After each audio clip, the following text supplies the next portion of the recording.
Today on CityCast Chicago, CPD superintendent is leaving, the loop is recovering, and our election data tells some very critical stories. All that and more with lead producer Carrie Money Shepherd and producer Simone Predicts the Snow Alisea. It's Friday, March 3rd. I'm Jacoby Cochran, and this is what Chicago's talking about.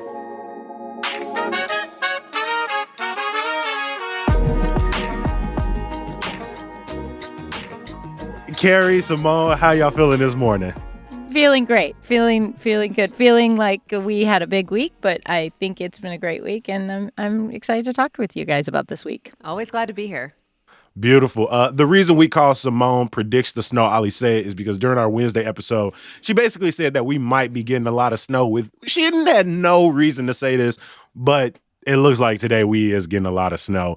So I got to ask, with the weather turning on us yet again, do y'all have any fun weekend plans to address it?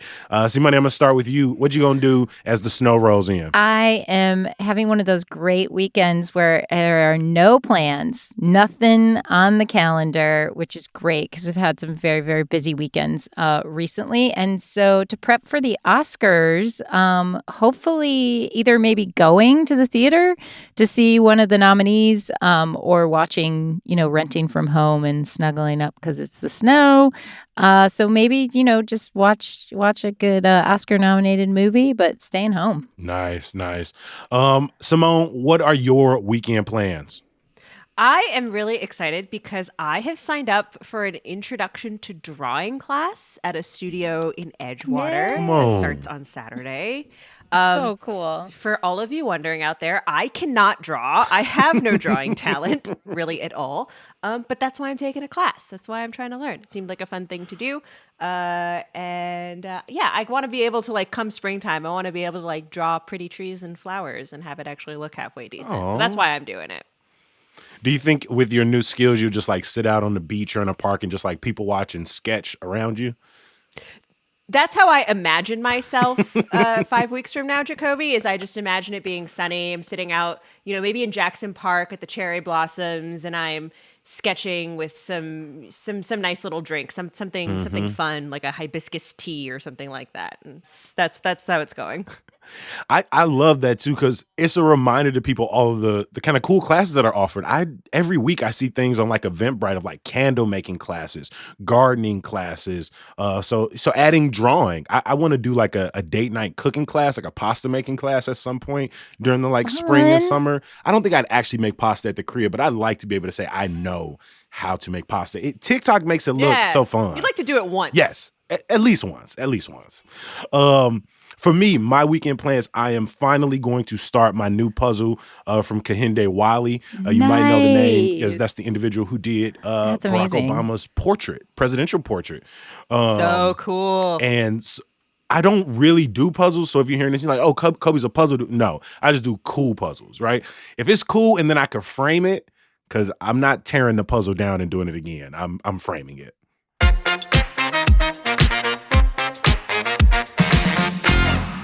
Every single Friday, we look back on some stories from the week, and this was a big week.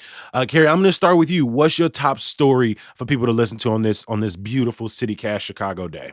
Yeah, as you said, Jacoby, we had the city election, the municipal election on Tuesday, which now there's going to be a runoff in April between Paul Vallas and Brandon Johnson are the two candidates that moved forward from the election. And Wednesday, the day after incumbent Mayor Lori Lightfoot was defeated, CPD, Chicago Police Department Superintendent David Brown announced he was resigning effective March 16th. A lot of names there, but all this to say that Brown is probably the first of what we will see be an exodus of city agency leaders. This is fairly standard in a change of administration, but Vallas and Johnson made it very clear, each of them on the campaign trail, that they were not satisfied with Superintendent Brown leading the police and the current homicide rate. Obviously, Paul Vallas made public safety a huge part of his campaign, sort of saying that And likewise, Brandon Johnson saying he was disappointed in Brown that the police department had not been meeting its federally mandated reform requirements for the consent decree. So both candidates made it clear Brown was not going to be in that position once one of them took office. Now, what remains to be seen is some of the other more high-profile leaders. I'm thinking CTA, Chicago Public Transit head Dorval Carter. The CTA was criticized by, I think, all of the candidates because of its unreliability, safety issues in the last couple of years. Not sure how much longer he'll be around. And then the other big one is CPS, Chicago Public Schools leader Pedro Martinez. We've had both with police department and CPS. We've had a lot of turnover in the last decade of those leaders, and I would imagine Vallas and Johnson, both two very education strong backgrounds. With Vallas one time leading CPS, I think it would be very hard to work for if your boss had done your job. He's going to be very particular who he wants in that position. And from the other side, Johnson, a former teacher and a Chicago Teachers Union backed candidate, who they're often across the bargaining table from the CPS head. So Johnson is going to be particular about who he wants in that position as well. And just also because both candidates have a deep background and care about education in our city. They bring a lot of knowledge. So they're going to be, it remains to be seen what happens with current CPS head Pedro Martinez in the coming weeks. Naming these individuals in many ways becomes one of your first major ways of showing what your administration's agenda is. Right. What is your goal on working with people? Absolutely. Both candidates, or at least Paul Vallas, I believe, made it clear. I'd have to double check on Brandon Johnson, but it's pretty standard rhetoric that rank and file want a leader from within. They want someone who knows policing in our city. Obviously, David Brown, he came from Dallas. And, there's reporting that, it's hard to build goodwill with the rank and file if you're not, from the same city, mm-hmm. if you have not policed the same streets, right? So I would think that Vallas at least, and maybe Johnson will want to select someone from the CPD to lead. I just had one thing to add on the CPD selection, and the fact that we have this new commission of police oversight. One of their jobs is going to be helping to select the next head of CPD. So that's sort of another factor on top of all this. In addition to the two mayoral candidates who are going to have the final say ultimately on who's hired in that position, we've also got this new oversight layer that hasn't really seen a lot of action yet. We just elected these police district counselors. And so that is another element of this that I'll be watching too. Simone, as we start to look into how different wards, how different precincts voted across the city, a lot of interesting stories started emerging from that data. As our resident data nerd, can you break down, and I say nerd with as much love and as much heart as possible, can you break down some of the stories that emerged as we look closer at these numbers? Yeah, for sure. So I think right on Wednesday, the day after election night, we talked a lot about these two candidates, Paul Vallas and Brandon Johnson, and how they're going to be trying to go after this middle ground of voters. And at that time, we didn't totally know kind of what that would look like and who had an advantage where in which parts of the city. Now, our wonderful colleagues at various publications have put out this breakdown of who who voted for which candidate by ward.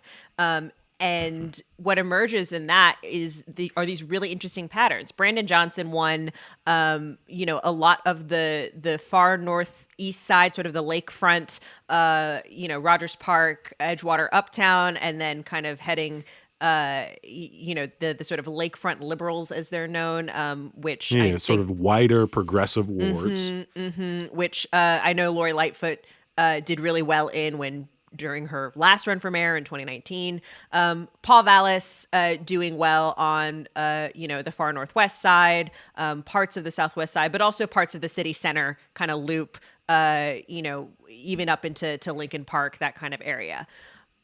that is not super surprising. What the sort of secondary story is like, okay, we had a conversation amongst ourselves before the election, which we weren't really sure how Lori Lightfoot was going to do in this election. We didn't think she was going to do that well, but we did wonder, like, who are her voters? Who are her voters? Who are her voters on this round? Well, it turns out her voters in 2023, primarily South Side Black wards, and some Black wards on the West Side as well, which is, I don't know that I expected that necessarily. I don't know what I expected, but I think that's really interesting.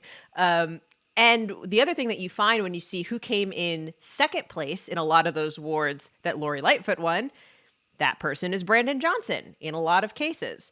And so that sorts of start to paint the picture of what kind of path Johnson might take. Paul Vallas got 33% overall of the vote. He, really strong showing overall. So, but seeing sort of how Johnson did in some of these other wards, I think starts to paint the picture of what is his path to the fifth floor of City Hall, and how's he gonna accomplish that, and how's he gonna win over those Lightfoot voters? I can't help but look at this map and see, how we always talk about this. Any Chicago map, if you lay them on top of each other, they tell the story of segregation. And I wonder, as you look at this map, how likely are we to end up in a very simplified white man versus black man conversation over the next 4 weeks, and how much either of those candidates maybe leans into that? The other thing that both candidates are going to have to do, Chuy Garcia, in the wards that he did win, he came in fourth overall.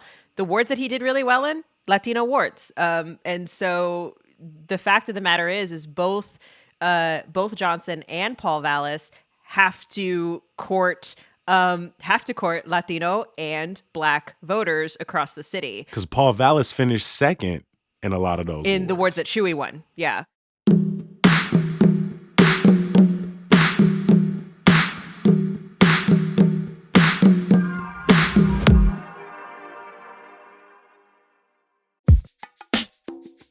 I'm always looking for local stories from local folks, and I've got the next podcast you have to add to your queue.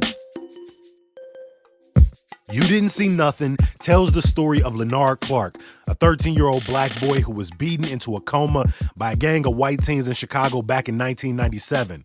But it's also the story of host and Southsider Johannes LaCour, who couldn't stop thinking about this hate crime even after the media coverage turned to stories about reconciliation and racial healing. The series from the Invisible Institute and USG Audio is part investigation and part memoir as LaCour unravels how this case rippled out into his own life.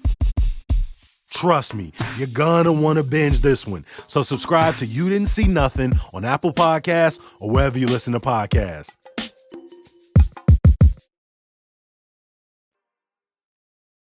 With so much conversation around the elections, especially the people, those big names, who was running for mayor, who were running for city council, there were a few stories that maybe didn't get as much attention, even some stories further down on individual ballots. But Simone, we're going to start with you and head to the Loop, right? When we think about the conversation around the Loop, at least from where I'm standing, it feels like so many people are asking, how is the Loop doing? Will the Loop ever recover? People are leaving the Loop. But a story from Crain's this week maybe gave a slightly more optimistic view of how things are going. Can you catch us up? Yeah, the Chicago Loop Alliance, which, it is their job to boost the Loop, right? They are essentially sort of like the Chamber of Commerce for the Loop, like, hey, look what all the Loop has.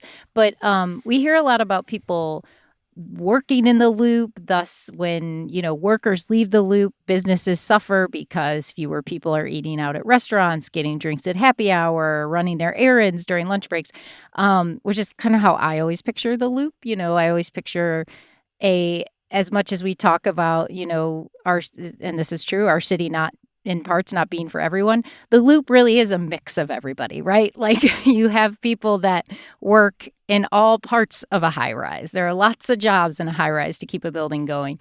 And there are actually lots of still little local Chicago-owned businesses in the Loop and restaurants and pubs that people that I think make our Chicago, so unique, is that we're not just a series of chains. And so you can still get like a burger and a beer in the Loop, But this is about people who live in the Loop, right? So we often talk about we live in our neighborhoods. Sometimes we forget the Loop is a neighborhood and people live there. And the Loop Alliance put out a report that since 2020, residency in the Loop has gone up nearly 10%. I think it's something to celebrate, that it's just like all of our neighborhoods, but the Loop is the central business district, and we want people coming back to it, and we want liveliness there. You very much, I don't know about you guys, but I remember being there during the height of the pandemic, and it's very eerie because it's not what you expect from the Loop. Empty streets, closed businesses, shuttered businesses. That's something I'm going to watch, continue to watch, and see how the Loop kind of comes back since 2020. Over the last few years, I've had such a connection to the Loop. Even pre-pandemic, I taught at Harold Washington. My agent is down in the Loop. Most of the places that you do auditions in the city of Chicago in the Loop, a lot of great theaters are down in the Loop. So yes. I spend a lot of time down there. And like you said, hearing so many people cry wolf and say that, the Loop is dead, or the Loop is, isn't for everyone.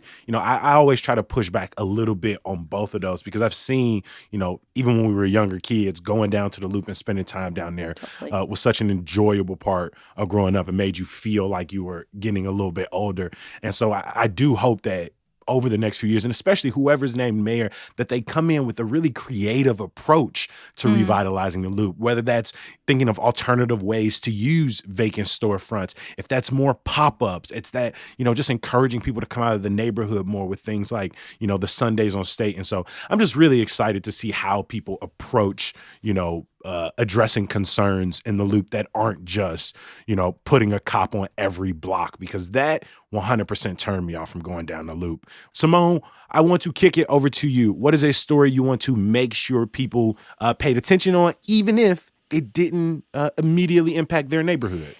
Yeah, we're going to stay on the election, and I want to talk about the non-binding referenda that some voters in the 5th and 16th wards saw on their ballot. So there were 3 referenda overall. One was for some 5th ward precincts, asking if aldermen and the mayor should support a collective bargaining agreement with the Obama Center to protect affordable housing. That passed overwhelmingly. People overwhelmingly said yes in those precincts. In Woodlawn, just 2 precincts in Woodlawn, got a question about building affordable housing on a specific tract of land that the city owns. That also passed overwhelmingly. People said they wanted affordable housing there. And then in the 16th ward in Englewood, voters saw a question about whether the Racine Green Line stop should be reopened. Unsurprisingly, also passed overwhelmingly. People want affordable housing. People want transit in their neighborhoods. Organizers have sort of pushed for these referenda to be on the ballot to basically point to and say, hey, look, here's what voters are telling you that they want. Unfortunately, these referenda have no binding power. That doesn't mean city council has to do anything. That doesn't mean the next mayor of Chicago has to do anything about this. But at least voters are making themselves clear about what they want here.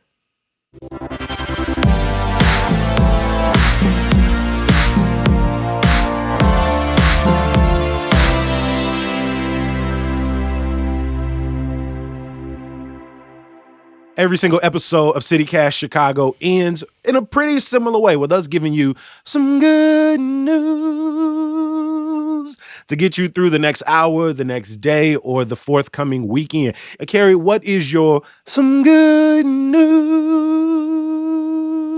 It's March. We can stop now. We're good. We went through the month. We got it. Now he's going to keep going because I'm talking. I'm not going to stop until I run out of breath. And so we're still weeks away from that happening. That is some strong breath support, my friend. That is it, which is critical for your job. So yay. My good news, I will say that I love always, I I love checking myself and being like, oh, yeah, Carrie, you think you know everything? You don't know everything. And learning new places in Chicago, which there are always new places. But next week, we have a interview with Jeffrey Bear from WTTW, who has a new special on about the 25 most beautiful places in Chicago. And I'm not going to tell you which ones, but I learned about at least 2 that I did not know existed. And I am so excited to actually go see and spend time in them. I learned their story and their history. It's a fascinating conversation with Jacoby and Jeffrey, and that'll be on the podcast next Tuesday. But yeah, that's my good news. Learning even more beautiful places, because we have so many beautiful places in our city. And speaking of the Loop, they're all over the city. They're in the suburbs. You can find them everywhere. So that's my good news. I was so excited to learn about those new places. I've gotten to see Jeffrey Bear speak in person and obviously on television for so long. And so to actually have a conversation with him, I'm telling y'all, that excitement, you can't fake that level of like enthusiasm for a place. And so shout out for Jeffrey for coming through. I'm excited for people to listen to this episode next week, but also to check out the special that's airing on WTTW next Tuesday at 7 p.m. We're going to remind you all of this at the top of next week, so make sure you tune in. Simone, you always have some of my favorite good news when you're on the pod, because it's always about what's going on in the world of Simone Alicea. Can you tell us what is some good news for yourself today? Guys, can I tell you about the post-election day nap that I had? Oh my God. So right, okay, so here's how it went. So we got up early on Wednesday after staying up late on Tuesday night to talk about election results, worked on the pod, had some other stuff I had to do. At the end of the workday yesterday, I drew my curtains closed and I put on a mask and I crawled into bed under my comforter and I have 4 pillows and I slept. I slept for 2 hours and it was That's amazing. Fantastic. That's amazing. And then I went to bed for the night 4 hours later, and I slept through the night, and I am so energized, and I am so grateful for that sleep. That is beautiful. And again, I just have to give another shout out to the entire CityCast Chicago team. I get so much of the like credit and attention because my voice is here often, but I need y'all to know, I said in all the credits, but like this show is not possible without their vision, their work ethic, how late they're willing to stay up, how early they're willing to get up, the prep that they provide for me every single episode is always fantastic. And so I'm glad you got to sleep. I'm glad you got to get a moment of rest, because you go extremely hard, my G. Some good news is a show that I'm really excited to attend later this evening from Kwaku Collins. The band is performing their new album, Then Spring. The opener is the homie Shawnee Dez. Shawnee is a fantastic R&B singer. I got to see her perform at least 3 or 4 times in the last few months. Always dope. Stage presence is killer. That's going to be at Sleeping Village tonight at 8 p.m. Tickets are $20 because it's Friday now. They were $15. And so you're thinking, Kobe, why didn't you put me on earlier? Because I didn't want the tickets to sell out before I got my pre-sale ticket. And so I got mine at $15. So now there's still some available. You can get yours at $20. Shout out to Odd Couple, Ajani Jones, who is also going to be there. But I love seeing live music in the city. I'm glad that the city's live music scene is slowly but surely coming back. You just see it in the artists out there. They're so excited to be back out in front of people. And so I'm excited to hit up Sleeping Village tonight and listen to a little Then Spring, especially with the season on its way around the corner. Before I let you go, I got to give a huge shout out to the people who make CityCast Chicago possible. That's everybody back at headquarters, but especially our lead producer, Carrie Shepard, our producer, Simone Alicea, our newsletter editor, Sydney Madden, the music that we all love on the show, Sam Thousand, all the kimonos, and Mark Greenberg from the Mayfair Workshop. And of course, the reason that we are allowed to have a show every single day is because of you, the people who are listening to CityCast Chicago. Make sure you tell your friends and your family about the show. You subscribe to the daily newsletter at chicago.citycast.fm/newsletter. If you're looking for a way to enjoy yourself while you're avoiding the snow, catch up on all of our episodes of CityCast Chicago from the week, all of our election coverage, but also dig into the archives if you're new. We got some dope episodes and playlists for you. Go on back a few months and enjoy yourself. We'll be back in your feed on Monday when we're talking to the Chicago Department of Transportation Commissioner. See you then, my friends. Peace.